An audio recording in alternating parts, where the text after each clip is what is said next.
Sejam muito bem-vindos, então, para a aula 4 do Alquimia do Sucesso. Boa noite a todos.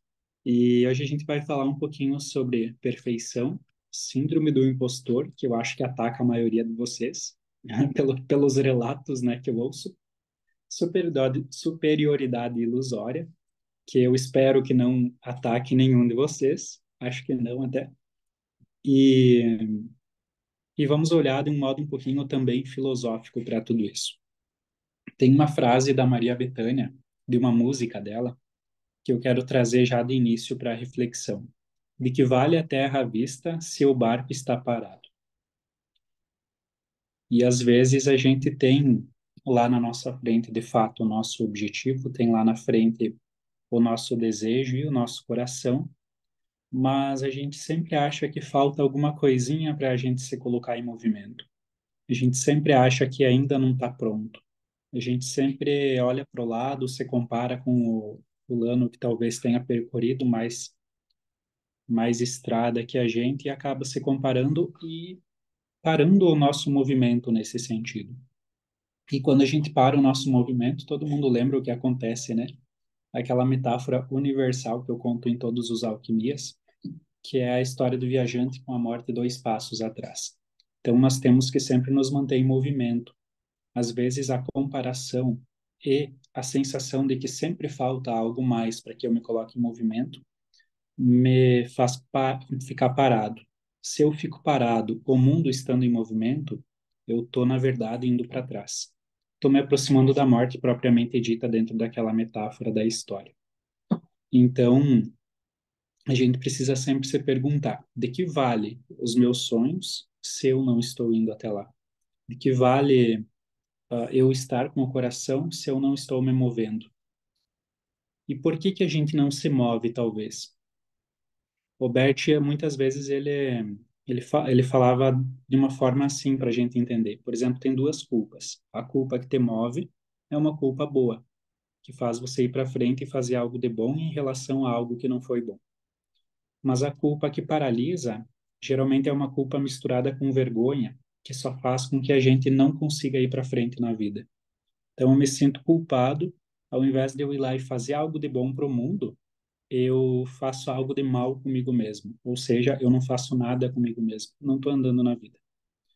Então, para que a gente entenda, a gente também precisa entender, no sentido de comparação. Se a minha postura está boa no coração e eu me comparo com alguém melhor do que eu digo, então eu não estou me comparando para competir. Eu estou buscando uma referência para que eu acelere o meu passo. Estou buscando alguém para que eu possa admirar e trazer para mim o aprendizado do que é bom. Agora, se eu estou numa postura má, no momento que eu olho para o lado e acontece a comparação, vem um sentimento negativo onde eu paraliso. Então a gente tem que cuidar também a forma como a gente está olhando para o lado para seguir a nossa vida. Mas sobre isso também, parece que a gente para na vida quando a gente busca a perfeição. E aí, quem nunca foi perfeccionista, que atire a primeira pedra. Eu já fui muito perfeccionista, tem, tem muito quatro em mim. E, e muitas vezes a gente não age porque a gente espera estar pronto. Então, a gente faz mais um curso, a gente lê mais um livro, a gente vai buscar mais conhecimento numa hora que é preciso coragem. Só que aonde está olhando no coração quando a gente está buscando a perfeição? Para onde o nosso coração olha quando a gente busca sempre mais conhecimento na hora que é preciso coragem? O que está acontecendo dentro de mim? Geralmente é um olhar voltado para si próprio. Então, por exemplo, se eu busco a perfeição, eu não sou alguém que suporta críticas e a gente precisa ser capaz de suportar julgamentos. Talvez se eu busco a perfeição, eu também esteja buscando o reconhecimento em um lugar onde não é a função me dar o reconhecimento. No trabalho a gente vai para servir, né? Não para ser servido através do reconhecimento. Então, muitas vezes a gente não consegue o sucesso e encontra uma frustração porque a gente não entendeu essa dinâmica ainda, que é um detalhe no nosso coração mas faz toda a diferença ali na frente em termos de resultado. Então, o que tem no meu coração quando eu busco a perfeição? Aqui também eu vou fazer uma pequena diferença, tá? Cortella fala de buscar a excelência. Buscar a excelência é lindo, maravilhoso. A gente precisa errar, continuar caminhando e sempre buscar fazendo cada vez melhor até ser excelente. E quando a gente chegar na excelência, a gente vai perceber que sempre tem algo a melhorar, então a gente continua melhorando. Agora, a perfeição, se a gente sentir o campo da palavra, já é algo que paralisa. E se eu sentir que chego na perfeição, aí fica pesado, dá para sentir no campo. E isso se explica filosoficamente, né, pela forma como Bert escreve sobre perfeição. Ele fala que a busca pela perfeição, em última instância, é a busca pela própria morte, uma vez que aqueles que estão perfeitos estão completos, e completos já não têm mais motivos para continuarem em evolução aqui na Terra. A perfeição é uma dádiva que pertence ao mundo dos mortos, porque aquele que é perfeito não evolui mais, não cresce, não age. Olha que interessante esse pensamento. Então, muitas vezes a gente quer tudo certinho, quer tudo perfeitinho, porque a gente quer inconscientemente deixar a casa arrumada para poder se retirar. Isso eu vejo muitas vezes numa constelação, quando a pessoa tem toque, que precisa estar tudo no lugar, os filhos precisam estar com a vida perfeita, todo mundo precisa estar com a vida perfeita. E então, quando a gente vai aprofundando no que aconteceria se, de fato, essa perfeição fosse atingida, geralmente a pessoa suspira e fala: eu poderia descansar. Mas a gente entende bem de qual descanso ela está falando. Então a gente cuida também, né, para que a gente sempre se mantenha na busca pela excelência, mas não na busca pela perfeição aonde tudo fica estagnado. Fazendo pensar logo de início, né?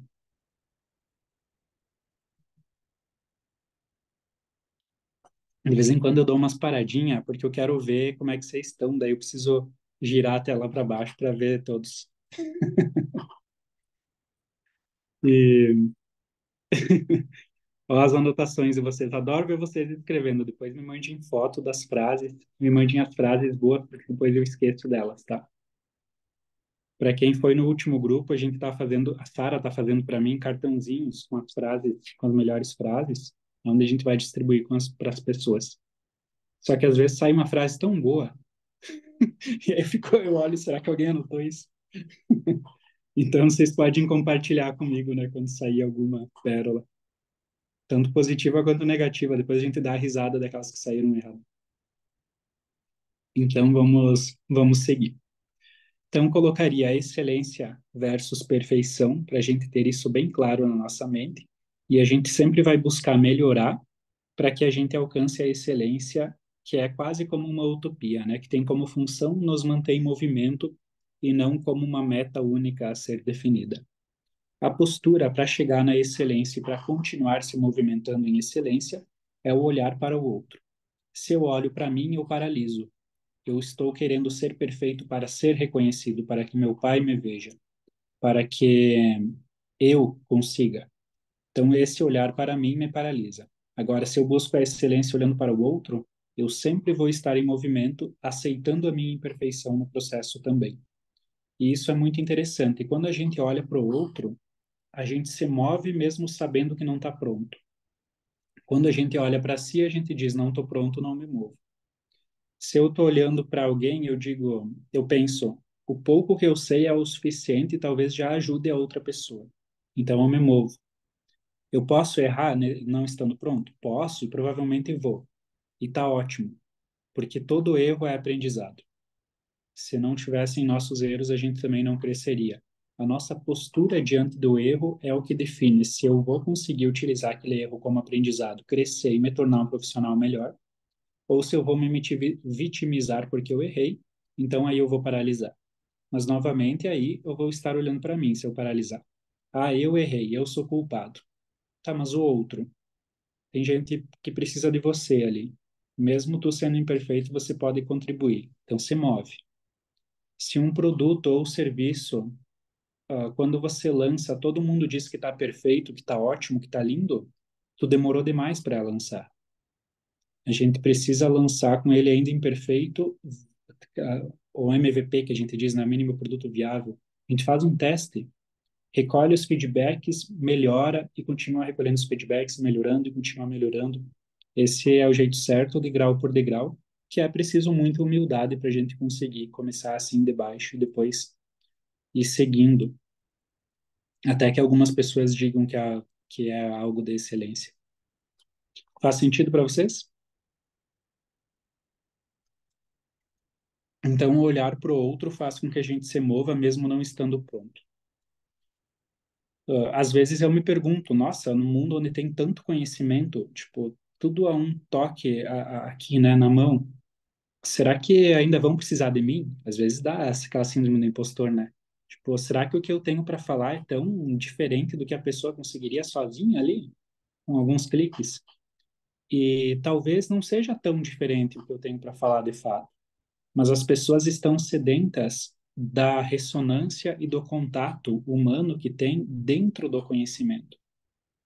Agora, sobre conhecimento, aprendizado e transferência através da ressonância.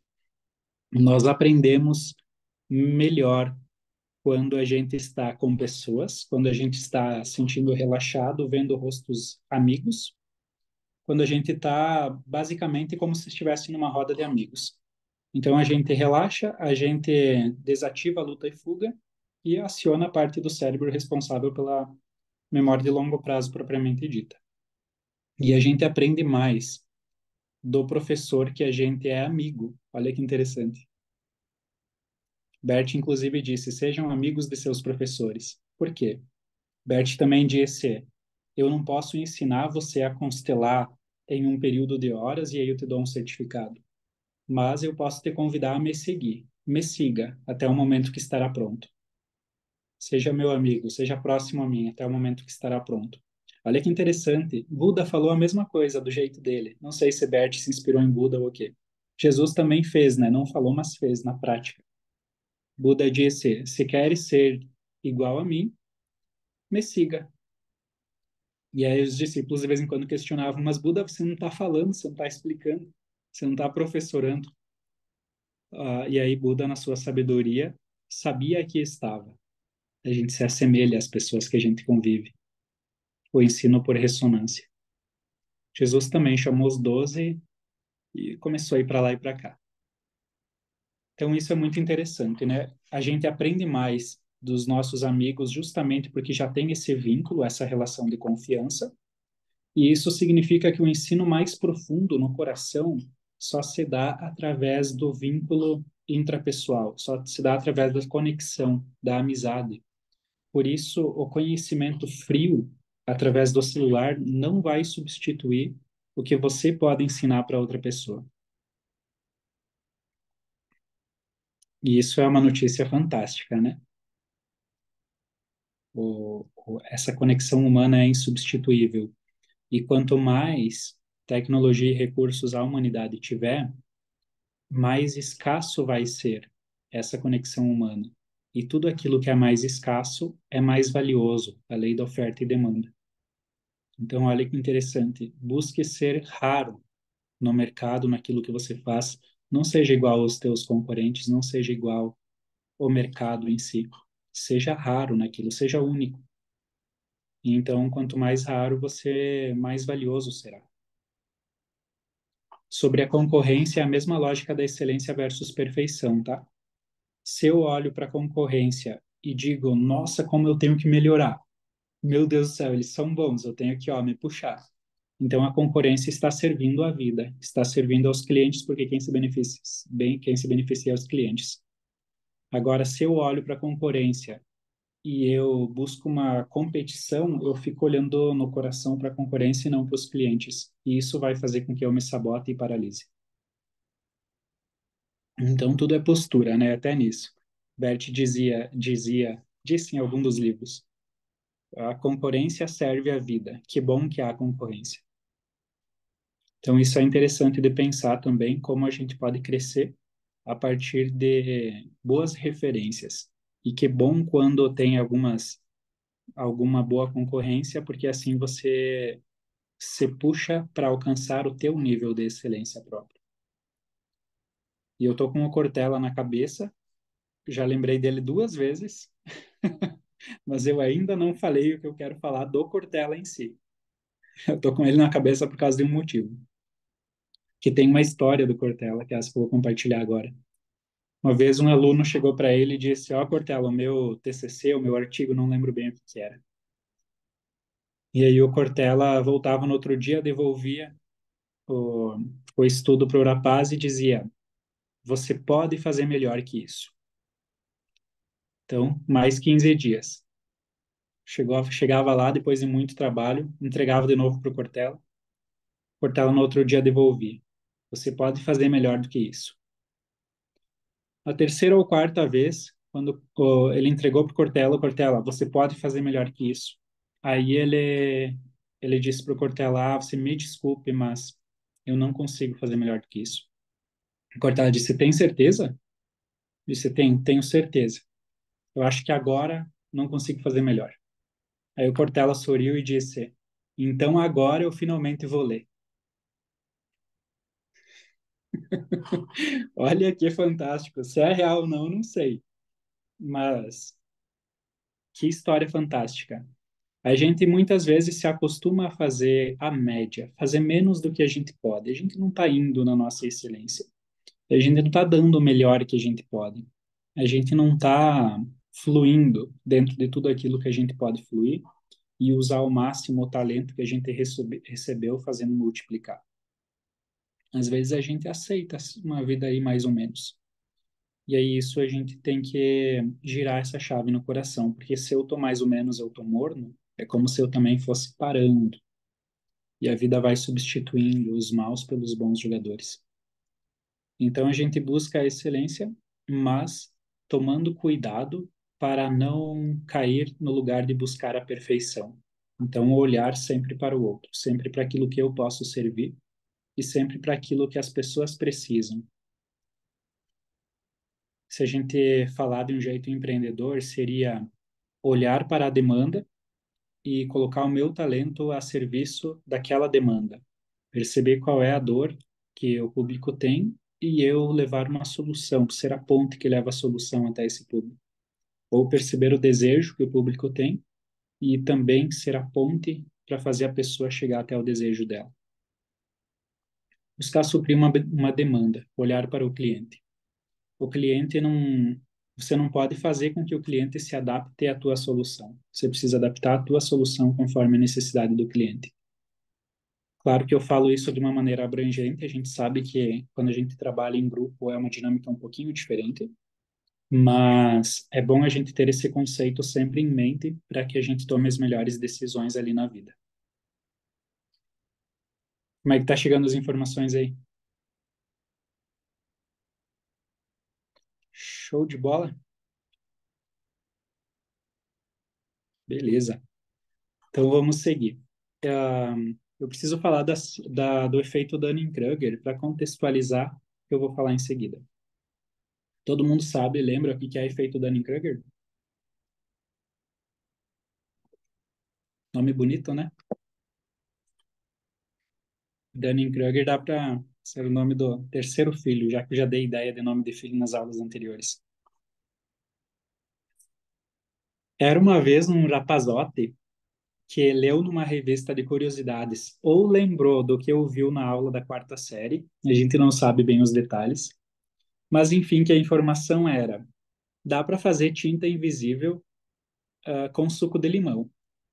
Então você escreve com o suco de limão, não vai dar para ver, mas se você colocar encostadinho numa lâmpada ou perto do fogo, os reagentes do limão vai reagir, enfim, com o calor, e aí a tinta vai aparecer. Enfim, essa é a maneira de fazer uma tinta invisível. Esse cara, no auge de sua cognição, lembrou que limão é tinta invisível, então ele fez um monte ali, um balde de tinta invisível, se jogou, estou invisível. E aí ele foi assaltar um banco. Só que como ele estava armado, ele conseguiu assaltar o banco. E aí ele saiu faceiro, que estava invisível, assaltou um banco, eu vou assaltar o segundo. Daí quando foi entrar no segundo banco, todo mundo rodeou ele e prenderam ele. Se vocês pesquisarem essa história na internet, tem imagens dele, tem a cara dele apavorado também quando pegaram ele. Ele dizia: "Vocês estão me enxergando? Como assim?" Então é muito divertido assim quando a gente vai ver a história lá. E aí dois psicólogos ficaram muito curiosos com esse fenômeno, que daí é o Dunning e o Kruger. Esses eram os sobrenomes deles, né? E esses dois psicólogos falaram: não é possível. Como assim? O que que acontece na mente desse jovem para ele achar que a tinta de limão era tinta invisível por causa de uma revista de curiosidade, ou por causa de uma coisinha? Então, eles foram pesquisar, pesquisar a respeito disso. Fizeram uma prova muito elaborada que pegava quatro tipos de testes e testes que analisavam basicamente a forma de você ver o mundo, você cognitivamente. E aí depois eles também faziam um questionário pedindo como a pessoa achava que tinha ido no teste. Muito curioso o resultado, porque as pessoas que tiravam em torno de 90% de acerto, quando perguntadas como é que você acha que foi, essas pessoas respondiam que achavam que tinham tirado 50, 40 a 60. E aí pegavam as pessoas que tinham tido 30% de acerto e na hora de serem perguntadas quanto é que você acha que você tirou, eles respondiam com muita firmeza 90 a 100%. O resultado do estudo foi: a mesma habilidade que você precisa ter para fazer uma tarefa é a habilidade necessária para você entender que tem a habilidade de fazer a tarefa. Essa frase foi bonita, né? Alguém anotou? Basicamente, se você é incompetente, você não vai perceber que é incompetente e vai achar que é competente. O oposto é verdadeiro. Se você é muito competente, naturalmente você vai achar que é menos competente do que é. Tem uma boa e uma má notícia, né, quando eu falo tudo isso. Então, eles cunharam dois termos para exemplificar esses efeitos, esses vieses mentais. Superioridade ilusória é quando a pessoa sabe tão pouco sobre determinado assunto que ela acha que já o domina. Quem que já viu um constelador de um vídeo do YouTube? Já estou apto para dar opinião. Assisti um vídeo sobre. Isso é superioridade ilusória. E síndrome do impostor é: você pega um profissional que tem 20 anos de mercado e ele fala que sabe pouca coisa e ele precisa estudar mais para aprender mais. E isso é o oposto, né, que é a síndrome do impostor tão famosa. Então, o que que eu posso dizer sobre isso? Síndrome do impostor.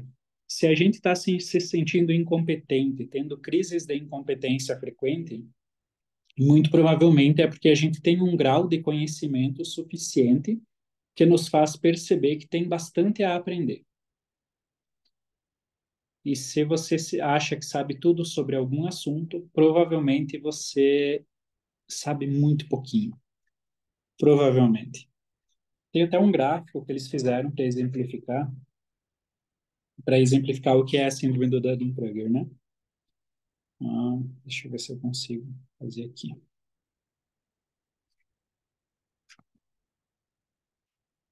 Então a gente sai daqui, né? A gente se depara com um novo conhecimento, sensação de que sei tudo. E aí logo em seguida, se eu continuar estudando um pouquinho mais, a minha sensação, aqui é a sensação, tá? A sensação que eu aprendi começa a descer. E aqui é o quanto eu aprendi de fato. E aí começa a descer, então aqui eu tô na síndrome do impostor. já sei, já percorri um caminho e estou sentindo que não sei nada. Quem sabe só até aqui está sentindo que sabe tudo. É muito divertido, né? Entender a mente humana é muito divertido. O ser humano é muito divertido. Então, se a gente está passando pela síndrome do impostor, a gente precisa ficar feliz, quer dizer que a gente já é competente, e continuar aprendendo. Isso vai nos mover sempre para a excelência, mas não pode nos paralisar. Lembrem sempre olhar para o outro, aquele que sabe menos do que você precisa de uma percepção que você teve e ele ainda não teve. Ou a jornada que você viveu na tua vida precisa ser exemplo através da ressonância, se você não souber ter um storytelling da tua história, para que o outro consiga também dar um passo na vida dele. Se a gente está na síndrome do impostor, a gente não vai saber que a gente está na síndrome do impostor. Vocês já entenderam, né? O que a gente precisa fazer, então, para sair da síndrome do impostor? Perdão, superdade ilusória. Se a gente está na síndrome do impostor, a gente sabe, né? Se eu estou me sentindo incompetente, eu estou vivendo síndrome do impostor. Se eu estou na superioridade ilusória, eu não tenho consciência disso. Porque o próprio nome já diz, né? Eu estou numa ilusão onde eu sou superior. Então, se eu estou me achando o máximo, já dominei o assunto, não tem mais nada para aprender. Estou na ilusão de que eu sou superior em relação aos outros. Eu não vou ter noção de que tem mais para aprender. E aqui entra, então, uma possível solução, porque eu estava pensando sobre isso. Como é que a gente acorda uma pessoa que caiu na superioridade ilusória, que está na superioridade ilusória? E aqui aí a gente volta para a primeira aula onde eu falei dos valores. Ou a gente volta para aquele ensinamento bíblico da humildade e também do Bert Hellinger sobre humildade. A humildade de ouvir o que as pessoas têm a dizer. E também a humildade de ter amigos próximos o suficiente que tenham liberdade o suficiente para criticar o que você faz ou você. Essa é a diferença entre bajuladores e amigos, né? O elogio é sincero, a bajulação é quando você elogia, mas não é tudo aquilo. Então, como eu sei, tem o amigo que elogia quando tá bom, mas critica quando não tá. É essas pessoas que você precisa manter por perto, pessoas honestas e próximas o suficiente de ti a ponto de serem sinceras. Porque se você cai na superioridade ilusória, vai chegar um amigo teu, pela intimidade que vocês têm, ele vai dizer: "Ô seu Jaguara, tu pode melhorar aqui, né?" E aí você precisa ter humildade para ouvir isso.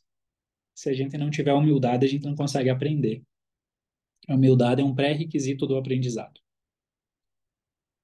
Então eu sou capaz então de perceber, bah, eu caí na superioridade ilusória, eu preciso mudar isso.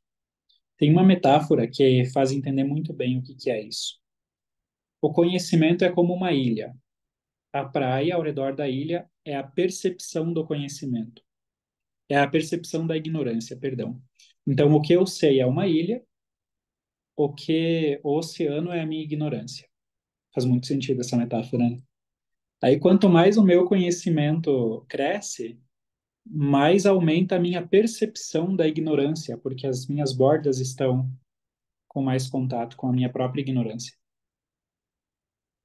Essa imagem faz muito sentido do que é esse efeito mental, o efeito Dunning-Kruger.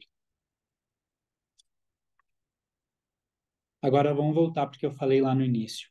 Eu preciso ser capaz de me mover sabendo que tem muito a aprender, em contato com a minha ignorância.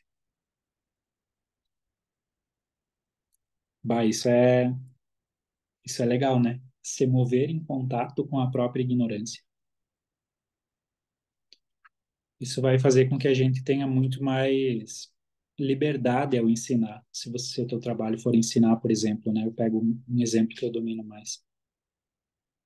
Porque você não vai cobrar que a outra pessoa aceite cegamente o que você fala. Tá tudo bem se a pessoa não aceitar. Tá tudo bem se ela disser, nossa, para mim foi uma bobagem isso. Ou para mim isso foi uma bobagem, aquela outra coisa fez sentido. Porque ela tem liberdade de fazer isso. E tá tudo certo.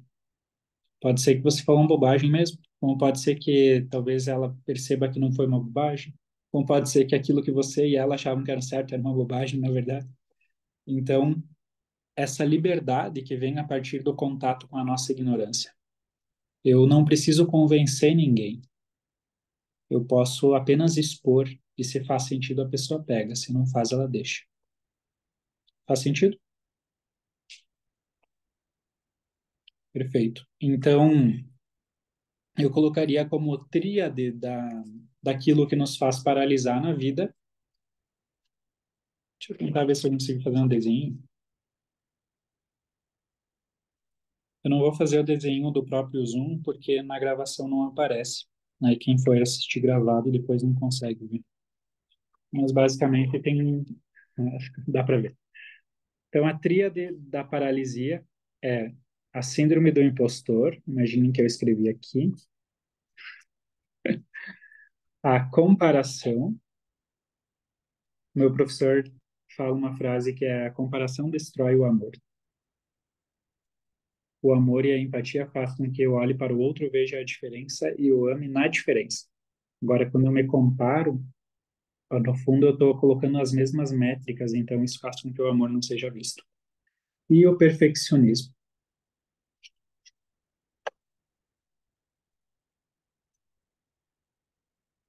E dar um passo para trás e olhar para o todo é uma coisa que ajuda bastante também. Então, sempre que eu estiver me movendo, eu vou em conexão, né, com o meu centro, com o meu nexo, frequentemente silenciar, dar uma parada e tentar buscar a visão sistêmica, a visão de todo. Se eu me conecto com a visão do todo, eu consigo perceber nuances que fogem ao óbvio, que fogem do óbvio. Eu vou perceber o que está por trás daquilo que é possível ver. Mas para isso, eu vou precisar estar centrado em conexão comigo mesmo e silenciado. Vocês já estão familiarizados com o silenciar, né? Quando a gente silencia, alguma coisa acontece dentro de nós. Tanto que esse era o pré-requisito de Pitágoras para a escola dele. Esse é um dos três pilares da magia e também está muito presente na Bíblia.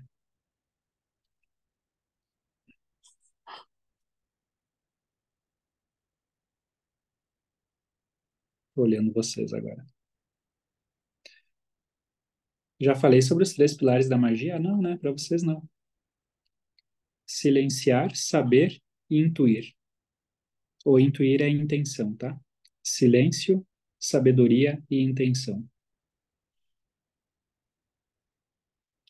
Por que que constelação, tem gente que fala que constelação é tipo mágica. Tipo magia, porque dá para ver as coisas, porque tu soluciona, tu mexe o coração, mexe com constelação, mas não pode ser considerado magia porque um dos pilares da constelação é não ter intenção. E um dos pilares da magia é ter intenção, significa que é oposto nesse sentido. A magia busca mudar a realidade. Eu não aceito a realidade, então vou modificá-la. E isso vem de um movimento de morte, né? Quando eu não aceito a realidade. E a constelação é o oposto. Eu me curvo perante a realidade sem desejo de mudá-la. Só uma coisinha a mais para vocês pensarem na noite de hoje.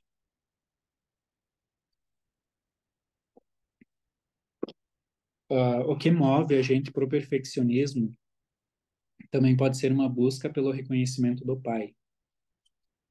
Então, aquela busca pelo reconhecimento das pessoas ou no trabalho, geralmente é uma busca pelo reconhecimento do pai.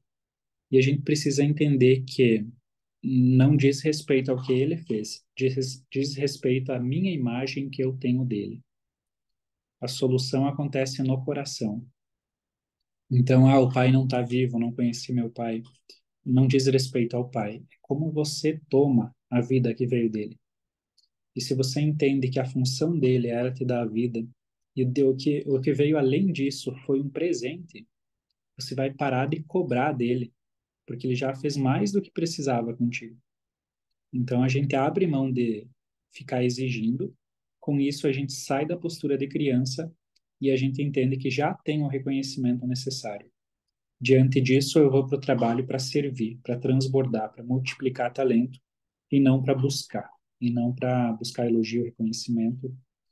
E então eu vou numa postura de humildade. Porque se eu estou buscando reconhecimento, eu estou arrogante, eu estou querendo que me vejam. Agora, se eu friso o meu defeito, as pessoas vão me amar ainda mais, porque vulnerabilidade conecta. Elas super vão entender, porque elas também têm defeitos.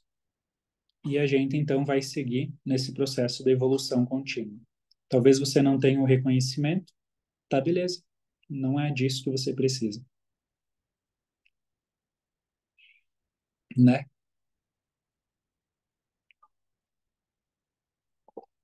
Tem uma teoria, não é bem uma teoria, né?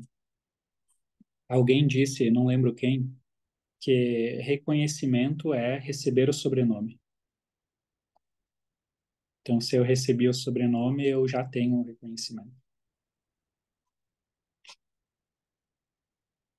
Se a gente for pensar também biologicamente falando, a gente precisa da mãe, né, para sobreviver.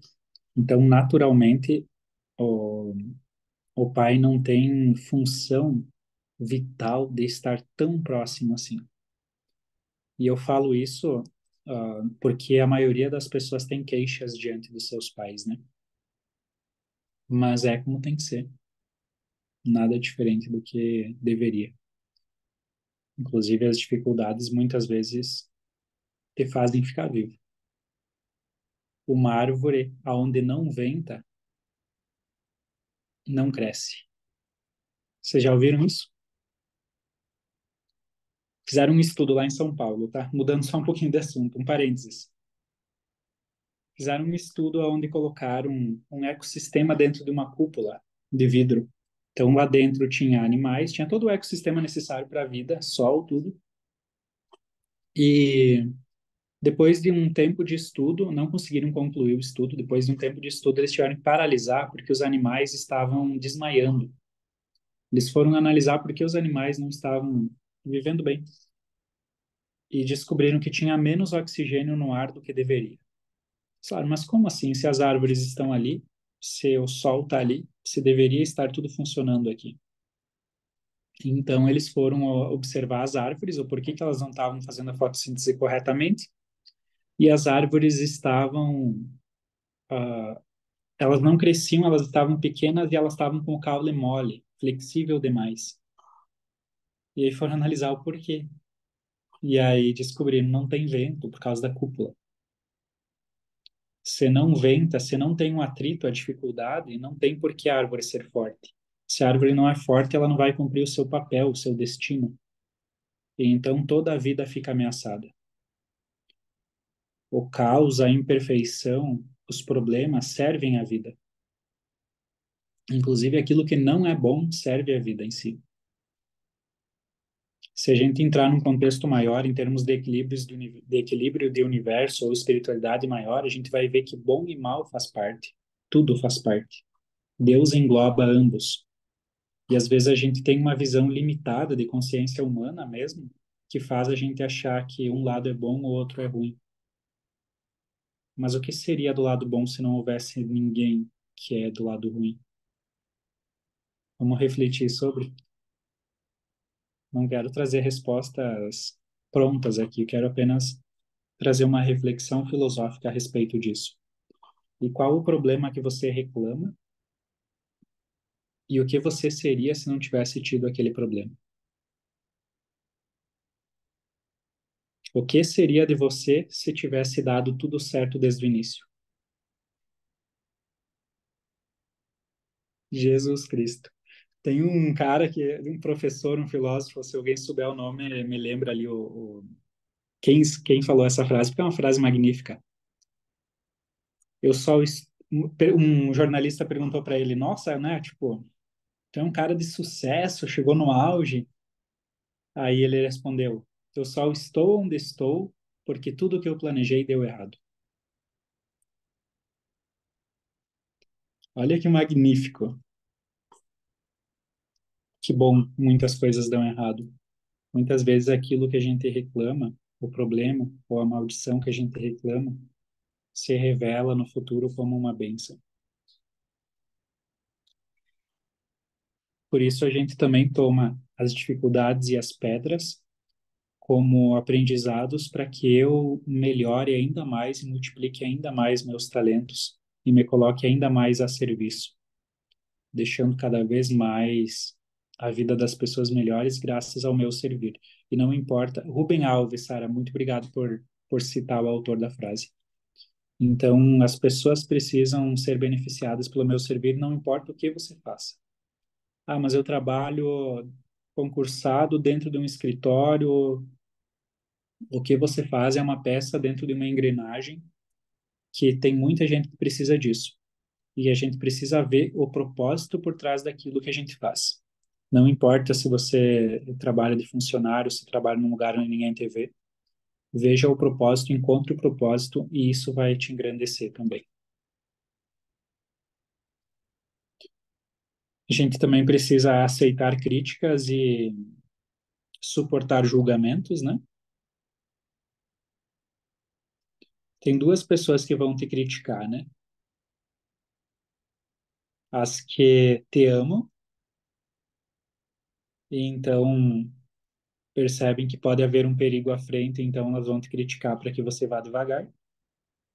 E as que têm medo de te perder porque elas não estão dispostas a pagar o preço que você está disposto a pagar.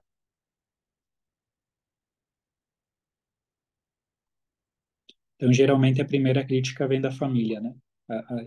O primeiro, essa que eu citei, né? A primeira.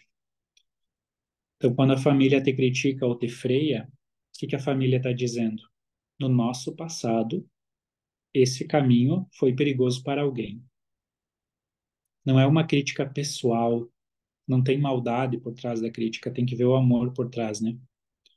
Então, se foi perigoso, a crítica é vai devagar, vai com cuidado, ou não vá porque já foi perigoso para outra pessoa.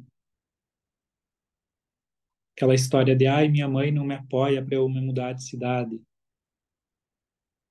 Tá, né? Veja o amor por trás disso, bate no peito e seja adulto, né? O adulto toma as próprias decisões. Mas tem que ver o amor. Porque se a pessoa vai reclamando numa má postura, ela tem que voltar daí. Ela não tomou o, a completude do amor dela, né? Então a gente tem que sair numa boa postura. Então a crítica de quem te ama e a crítica de quem não está disposto a pagar o preço. Geralmente o pessoal chama isso de inveja, né? Inveja é eu não quero pagar o preço. E o que que tem por trás da inveja? Lembrem sempre, né? Se a gente cavocar fundo, a gente vai achar dentro da nossa mente e do nosso coração as cascas, que é as máscaras, aquilo que eu mostro para o mundo, mas que não sou eu.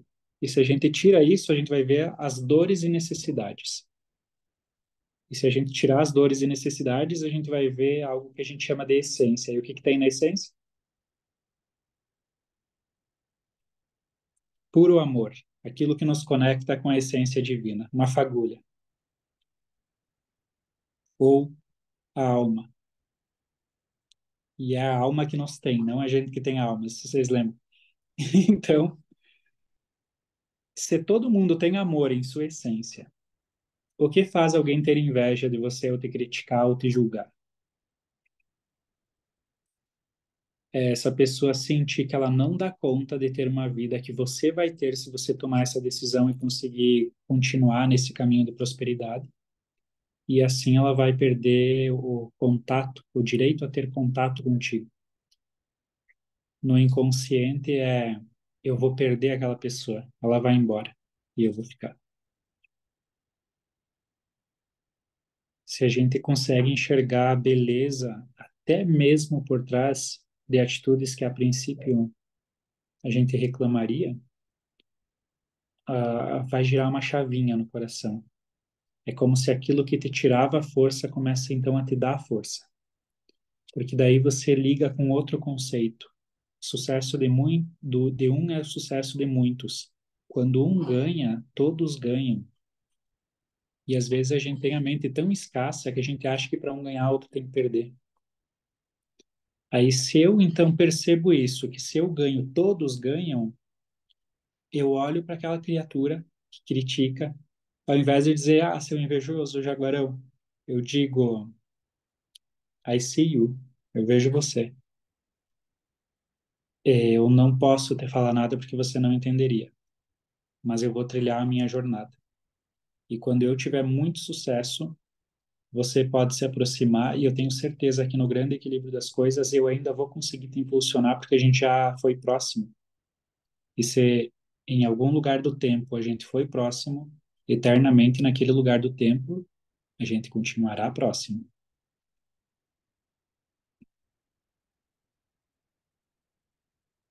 Para quem gosta da teoria das cordas, constelação é quinta dimensão, para além do tempo. Eu amo teoria das cordas. Falo muito pouco sobre porque abre muita margem para interpretações, né?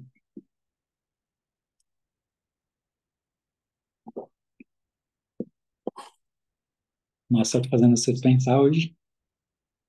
Que aula mais pensativosa. Galera, de que vale até a vista se o barco está parado? Então a gente precisa, em contato com tudo isso, com a nossa ignorância, nos manter em movimento, sempre, na imperfeição, no erro, diante das críticas, vendo o amor claro, na boa postura, mas sempre, sempre se mantendo em movimento. A vida é movimento, o fluxo é movimento. Se a gente parar para entender, a gente para o movimento. Recentemente eu ouvi uma frase numa série japonesa. Os japoneses têm uma facilidade em entender alguns conceitos muito mais do que nós, né? E aí estava assistindo uma série japonesa e lá pelas tantas um personagem falou: você precisa não entender para entrar em contato com a tua força. A força vem de um lugar aonde o pensamento encontra o espírito. Eu dei um pause na série quando eu ouvi essa frase e eu falei: meu Deus do céu, que jaguarice!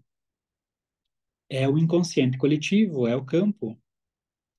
Eu preciso abrir mão do entender, sair do neocórtex, passa ao cérebro límbico, que é o cérebro das emoções, e então eu chego no subconsciente, no inconsciente, aonde eu tenho acesso ao inconsciente coletivo. Nesse lugar onde a emoção encontra o espírito, é onde eu consigo a minha força. Muitas vezes, quando a gente tenta entender o movimento da vida, a gente freia o movimento da vida. É como se eu estivesse num carro em movimento e eu falo, eu preciso ver se o carro está em movimento mesmo, eu preciso me garantir. Então eu paro o carro para ir fora, para olhar se o carro está em movimento. Eu digo, mas não está em movimento. Ou quando eu desenterro uma semente para ter certeza se está germinando embaixo da terra. Eu vou matar a semente. E aí vem outra frase dessa mesma série, tá? Que é: o mistério da vida não foi feito para ser entendido, ele foi feito para ser experienciado.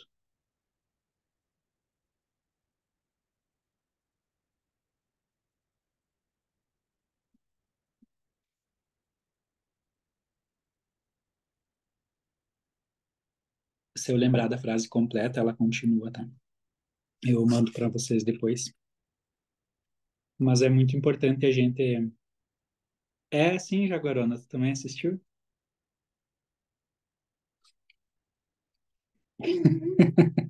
Eu gosto muito dessas séries, dessas coisas. Inclusive, excelente, eu também adorei, embora receber muitas críticas, eu asmei, como diz o outro.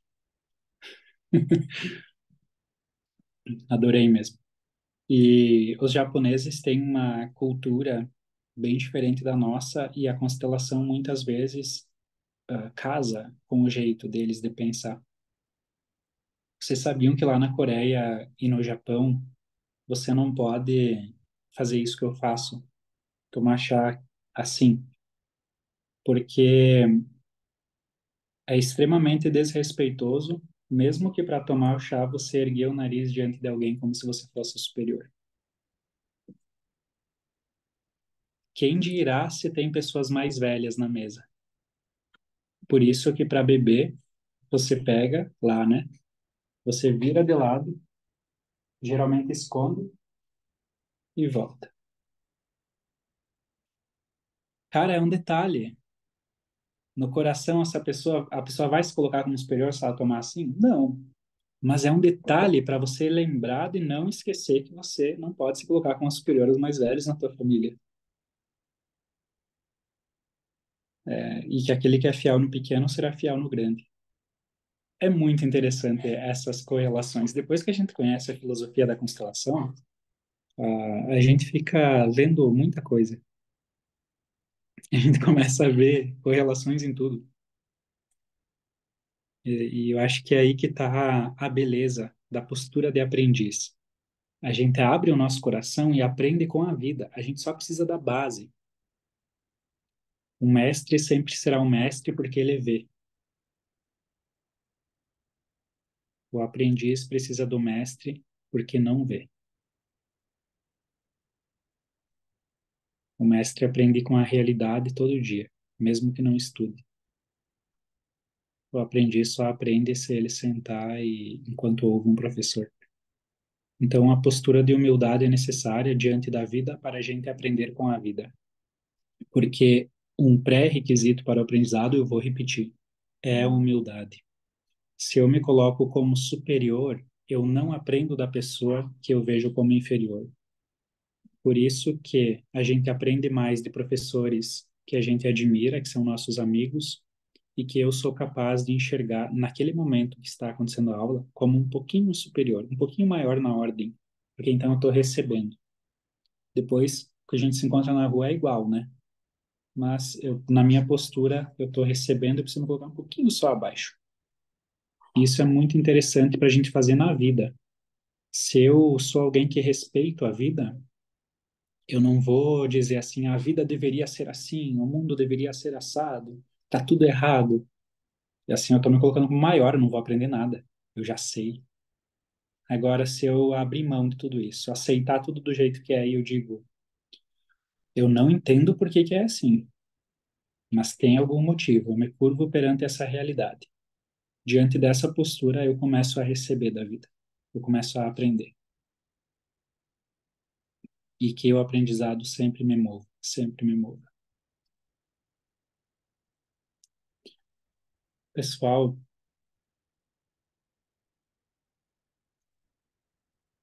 vocês têm perguntas hoje?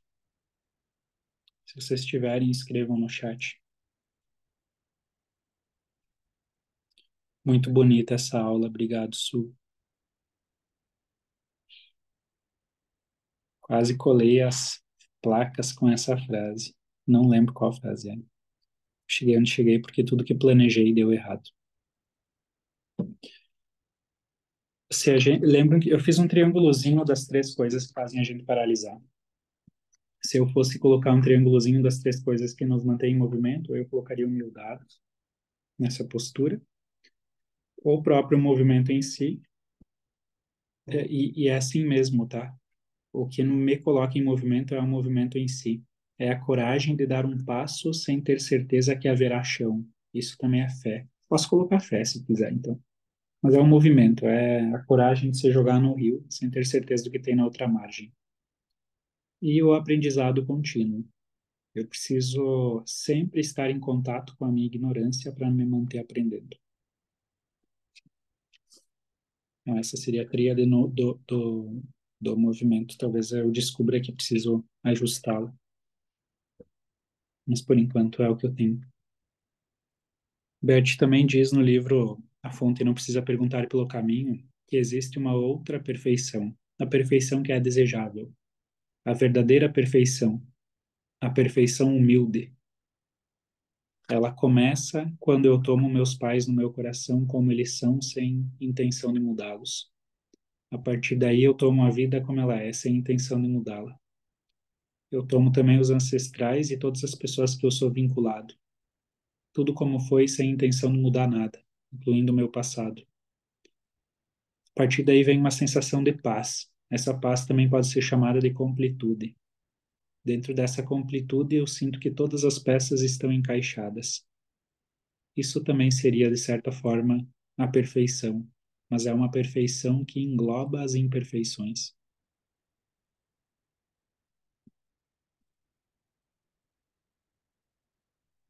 Eu não lembrava desse texto sobre a perfeição da fonte, esse outro texto. Às vezes a gente só vê quando a gente está pronto para ver. O mestre aparece quando o discípulo está pronto.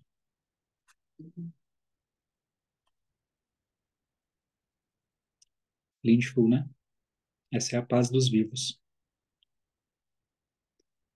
Eu quero que vocês contem para mim, se vocês não tiverem pergunta, qual frase mais marcou na noite de hoje, ou o que você percebeu a partir do que foi refletido na noite de hoje.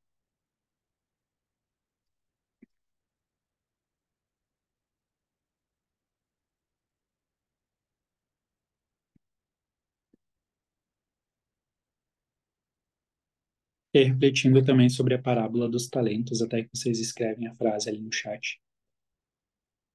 Eu fiquei refletindo sobre se o cara que recebeu 5 ou recebeu 3 talentos, se ele fosse perfeccionista, sabe? Será que ele teria saído no mundo, arriscado para multiplicar aqueles talentos? Será que se eu sou perfeccionista demais, eu não estou enterrando o meu talento até quando supostamente eu esteja pronto para usá-lo? Tem uma outra frase do Bert que elucida isso, que é: a gente aprende a nadar na água. Você pode ler 5 enciclopédias inteiras de 1.200 páginas cada uma sobre a teoria do nado. Nem sei se é assim que fala.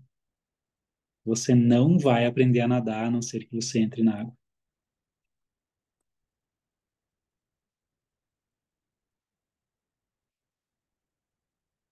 Vamos ver então as frases da Marina primeiro. O que eu sei é uma ilha e a ignorância é o oceano. É fantástico você dar conta disso, né? O que eu não sei é um oceano. A Suaila.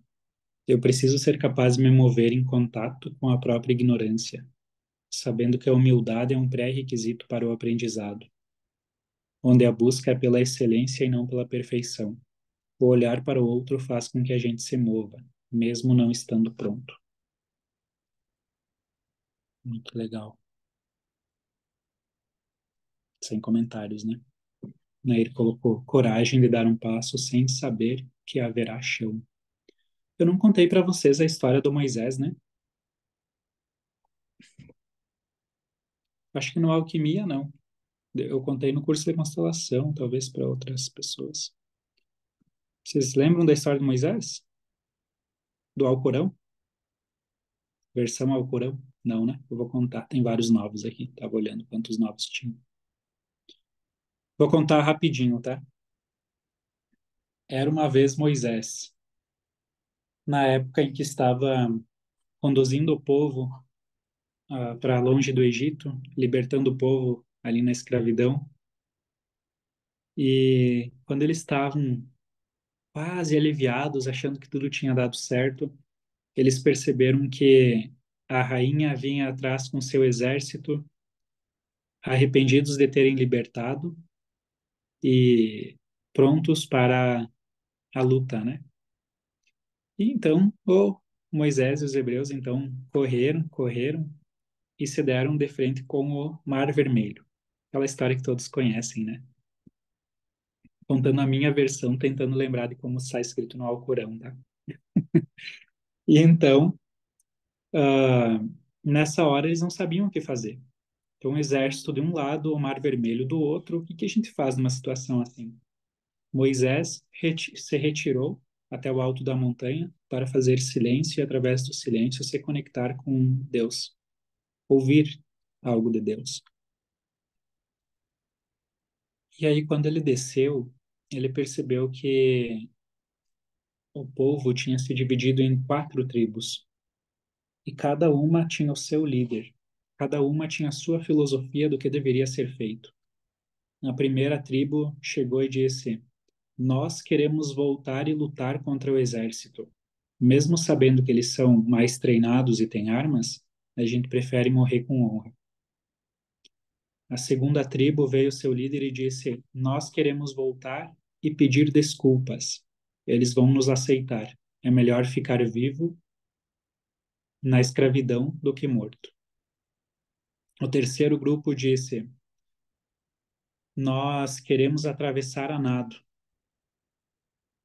mesmo sabendo que talvez metade ou menos chegue do outro lado. E o quarto e último grupo disse: Nós escolhemos se ajoelhar e orar a Deus, para que ele opere um milagre.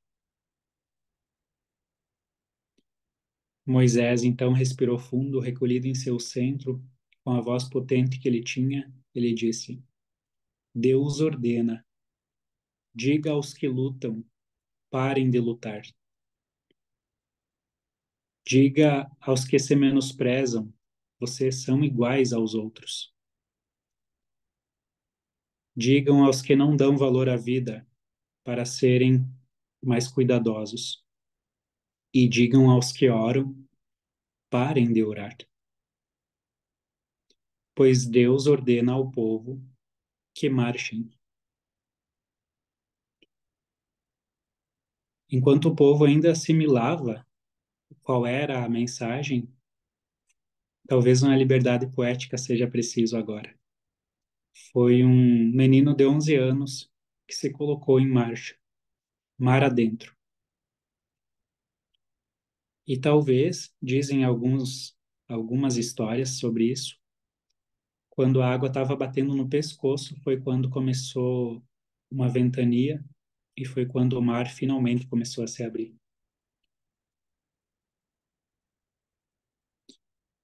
Diga ao povo que marche.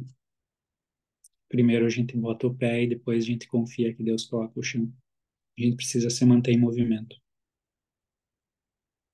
Eu não sei se essa é a história real, eu sei que ela faz tanto sentido no meu coração que para mim é real essa versão. Mas vamos seguir. Essa é uma história que eu planejo contar no Alquimia. Eu acho que foi tão intenso aqueles 2 dias que acabou passando batida essa história. Andiara colocou: Você pode fazer melhor do que isso. A gente sempre pode, né? A frase dessa aula: O que seria de mim se tudo desse certo? Cabeça explodindo. Nossa, se tudo desse certo como eu planejei lá atrás. Graças a Deus não deu. Sara colocou: Eu preciso aprender a se mover em contato com a minha ignorância. Gonçalino: Eu cheguei onde cheguei porque tudo que planejei deu errado. Essa frase do Ruben também me pega. Edgar colocou mente pensante aqui. A Suzy: Busque ser raro. Quanto mais raro você for, mais bem pago você será. Busque ser raro. O mundo já tem bastante gente igual. Nossa, agora eu fui motivacional agora. Deixa eu seguir na minha personalidade normal. Nath colocou: De que vale a terra à vista se o barco está parado? Essa frase da Mary Bethany, é muito boa. É de uma música. Recomendo que todos ouçam a música. Posso mandar no grupo também para vocês. A Carla colocou: aceitação e o movimento. Caminhar para fazer vento. Frase dos malucos de BR. Olha as correlações que acontecem numa aula online. O Alex: a resolução dos problemas com o seu pai estão no seu coração. Boa, boa. Bert fala sempre que a solução se dá com amor. Sem amor é impossível solução. E a solução acontece no coração. É no coração que eu equilibro, é no coração que eu honro. porque se eu faço no coração, se torna ação. Sara, colocar o meu talento a serviço da demanda. Swaila, de nado eu sei um pouquinho. Posto que não leu 5 enciclopédias, né, Su? Tia Leila, aquele que afiar no pequeno, afiar no grande. Silvana, olhar para o outro faz com que eu me mova, mesmo não estando pronta. Boa, Sil. Marco Antônio, ao fazer uma crítica a alguém que amamos com a intenção de protegê-la, como falar a crítica para que ela não leve para o lado de que estamos querendo podá-la? Essa é uma pergunta. Se for, depende, tá? Depende. Se for em relação aos pais, eu vou trazer num contexto mais geral. A gente desiste de querer aconselhá-los, porque senão a gente se colocaria como maior. Se for em relação aos nossos iguais que eu digo é cônjuge, amigos, primos, a gente a gente pode trazer o feedback, né, a crítica de uma forma contextualizada, não como cobrança. Tipo, esse é o meu ponto de vista. Se você não faz assim, eu vou te amar do mesmo jeito. E não cobra. E realmente dá a liberdade da outra pessoa de não fazer aquilo que você aconselhou ou disse ou criticou, né? Se foi. Agora, se você, na posição de pai, fala para uma filha ou um filho, você tem que seguir a tua intuição. Geralmente, os pais têm uma intuição também, referente a quando os filhos estão se colocando em perigo. Então, se é uma crítica de pai ou de mãe para filho, eu não ousaria criticar quem critica. Então, depende muito, tá? Depende muito, mas eu acho que pela forma como você perguntou, se referia a uma crítica a alguém como igual, né? Então, desistir que o outro faça aquilo que você quer, mas mesmo assim expondo aquilo, né? Para também ser honesto em relação ao teu pensamento. Será que eu te respondi? Eu sou aquela pessoa, né, que traz uma contextualização geral, mas não dou uma resposta direta, né? Espero que sirva a muitos. Pois tu me avisa se eu respondi ou não. A Eide colocou: tudo faz parte do todo, bom animal. Boa. Leandro, o mistério da vida não é para entender, e sim para ser vivido do jeito que é. O mistério da vida não foi feito para ser entendido. Luiz. Monique. Angela, eu vim ouvindo um negócio no Spotify e lá ele falou a diferença entre humildade e inferioridade. Aí ele falou que Jesus era humilde, mas não inferior. Se ele tinha certeza sobre algo, ele ia em frente com força e coragem e dava de frente com quem precisasse. Postura, né? Mas às vezes sinto que confundo ambas. Excelente pergunta, Monique. Papel e caneta na mão.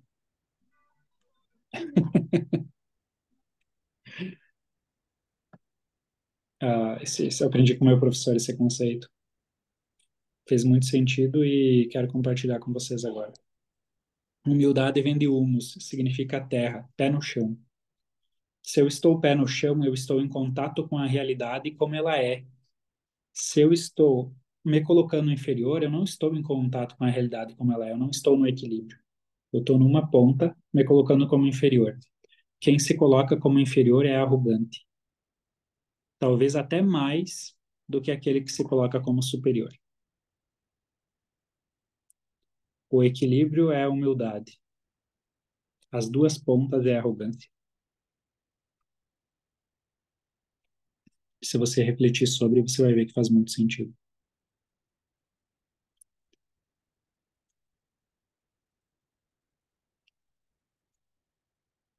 Jesus era humilde.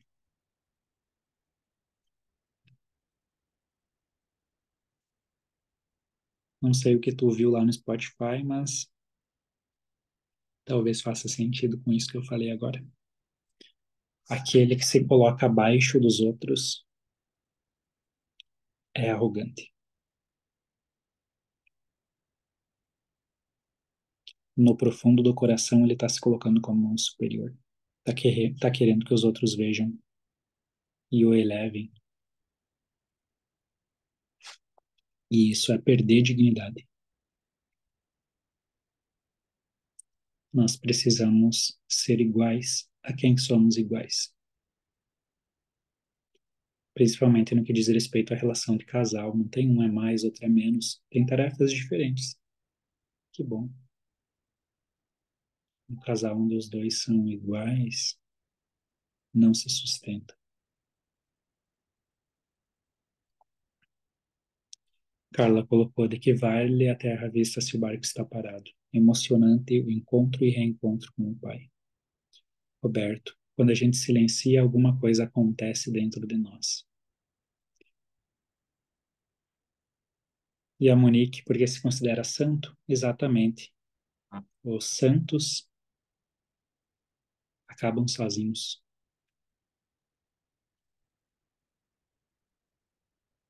O que é o santo? É aquele que não se expõe à realidade, porque aquele que vive se expondo à realidade vai errar. O santo não erra porque não faz.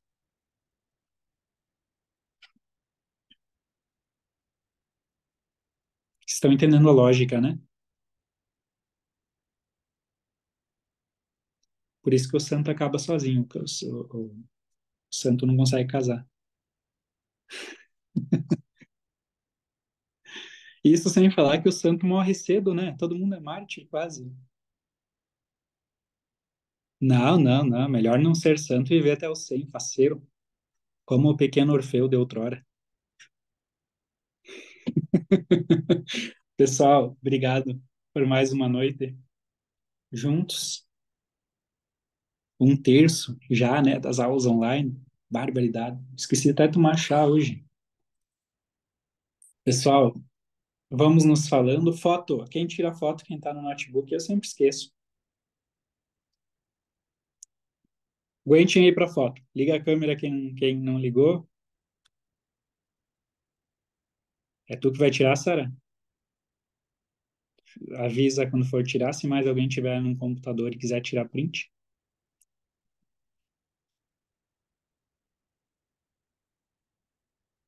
Aí, pela expressão dela, tirou. Peraí.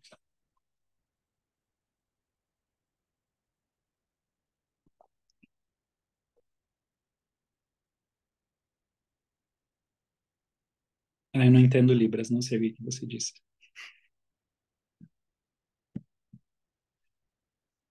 Valeu, pessoal. Boa noite. Nos vemos amanhã para quem vai fazer o curso de constelação. Nos vemos segunda que vem nesse mesmo canal, nesse mesmo horário, para a aula 5 do Alquimia do Sucesso. Valeu, boa noite. Beijão, até mais.